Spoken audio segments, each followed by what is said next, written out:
Berikutnya Pak Jazuli Juwaini, silakan.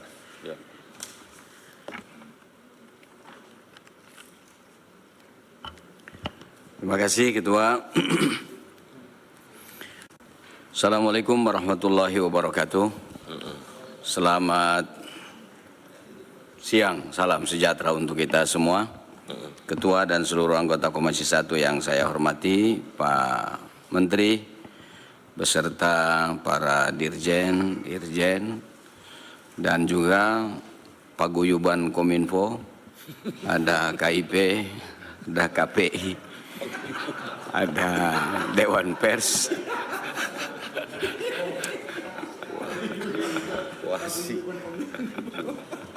ya kan mereka semua ini kalau nggak dikasih anggaran sama Kominfo mana mau guyub dia.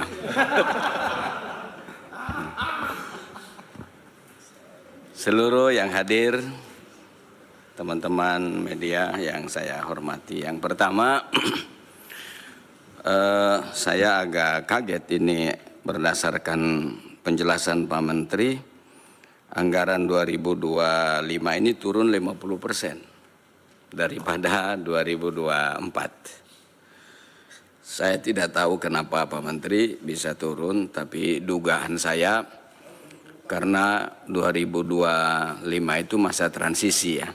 Biasanya di masa transisi itu memang ada APBNP perubahan sesuai dengan apa yang dicanangkan oleh kabinet baru biasanya.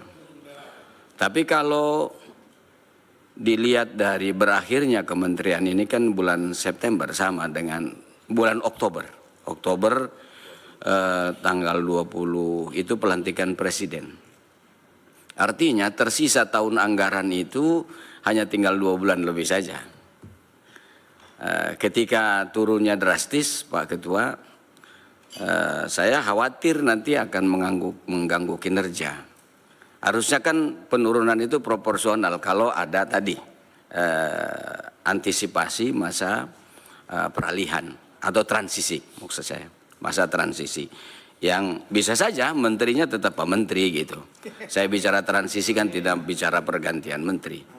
Saya cuma bicara tentang transisi kabinet. Apakah dengan penurunan 50% ini sampai bulan Oktober itu program itu bisa diselesaikan secara baik? Itu yang pertama. Yang kedua,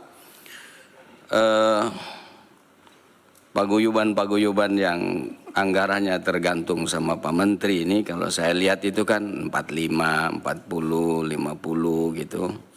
Kalau dilihat dari angkanya sih nggak terlalu menggembirakan ya. Lembaga-lembaga ini dibentuk oleh undang-undang tapi anggarannya itu seperti kita ini tidak ikhlas membentuk lembaga ini. Karena kalau kita bicara tuntutan kerjanya mestinya lebih besar. Bukan berarti kita juga menginginkan lembaga-lembaga ini menjadi lembaga-lembaga yang ugal-ugalan dalam masalah anggaran. Tetapi kan dengan prinsip money follow function itu tentu harus sejalan jumlah anggaran yang diberikan kepada mereka agar lembaga-lembaga ini betul-betul memiliki independensi. Tadi saya agak tersentak dengan penjelasan Dewan Pers bahwa di daerah itu masih ada ketergantungan dengan pemerintah daerah. Saya kira selama itu ada ketergantungan dari sisi anggaran di daerah itu, jangan berharap ada independensi di bidang media dan pemerintahan. Apa yang dibilang oleh Pak Rizky tadi akan terus terjadi. Dulu KPI juga mengeluh hal yang sama. Akhirnya di daerah itu KPI jadi ya dalam tanda kutip gitu. Mendatangi kepala daerah, mendatangi pihak-pihak lain, memeras dan segala macam yang disebut oleh Pak Rizky tadi itu memang betul-betul terjadi Pak Menteri di bawah Dewan Pers. Harus menjadi perhatian serius di situ. Nah, tadi saya mendapat penjelasan dari Dewan Pers banyak peningkatan kapasitas. Menurut saya insan media itu yang meningkatkan kapasitas ya perusahaan medianya. Yang harus dilakukan oleh Dewan Pers itu bagaimana teman-teman media ini memiliki pemahaman tentang independen. Memahami tentang tadi, kita sepakat wartawan harus terlindungi. Tapi wartawan juga tidak boleh menghajar karakter orang. Harus melindungi juga. Yang harus dilindungi ini kan bukan hanya fisik. Karakter pribadi orang juga harus dilindungi di situ. Itu. Jadi poin itu mungkin yang juga harus diperhatikan oleh Dewan Pers dalam rangka pembinaan. Kemudian Pak Menteri selain itu saya menguatkan apa yang disampaikan oleh Bu Nurul tadi tentang Starlink ini. Orang memandang Starlink ini seperti dimanja dan disiapkan karpet merah. Tentu kita juga tidak a priori terhadap investasi.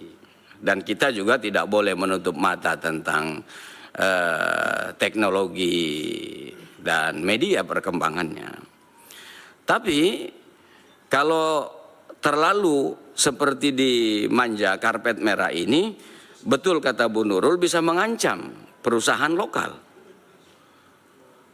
Dengan internet yang langsung ke satelit, sementara perusahaan lokal kita ini kan tadi yang disebut BTS, persaingan bisa terkalahkan perusahaan nasional. Maka harus ada fairness. Termasuk dari sektor perpajakan. Ini penting saya kira. Jangan sampai keinginan untuk mendatangkan investasi yang besar, lalu kita melupakan aspek-aspek yang juga tidak kalah pentingnya. Ini akan menyangkut kedaulatan data, menyangkut juga kedaulatan data ini kan ada di call yang juga ini miliknya Mr. Elon Musk ini, iya kan?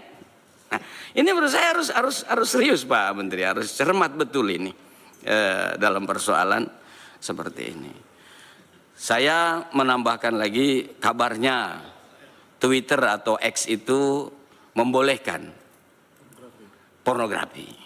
Apa yang Bapak bisa lakukan dan Bapak akan lakukan untuk masalah ini? Agar tidak seperti kasus judi online ini. Judi online ini kan dari tahun lalu juga kita sudah serius betul. Saya sih mendukung tadi pembentukan apa itu. Kan menteri juga punya kekuasaan untuk mengeluarkan peraturan menteri, keputusan menteri gitu sebenarnya. Selama itu untuk kemaslahatan dan tidak bertentangan dengan undang-undang. Itu boleh saja kalau menurut saya. Tetapi bagaimana efektivitas cara kerja? Gitu Pak. Saya kira itu Pak Ketua, agak panjang sedikit. Kita kangen sama Pak Menteri ini soalnya. Terima kasih Pak Menteri. Dan terima kasih para peguyubannya. Mudah-mudahan ada kenaikan anggaran yang sesuai dengan tugas dan fungsinya. Jangan orang dihambur-hamburkan anggaran, tapi jangan juga orang dicekek anggarannya Pak Menteri, lalu tidak bisa kerja. Ini kira-kira. Terima kasih. Assalamualaikum. Waalaikumsalam.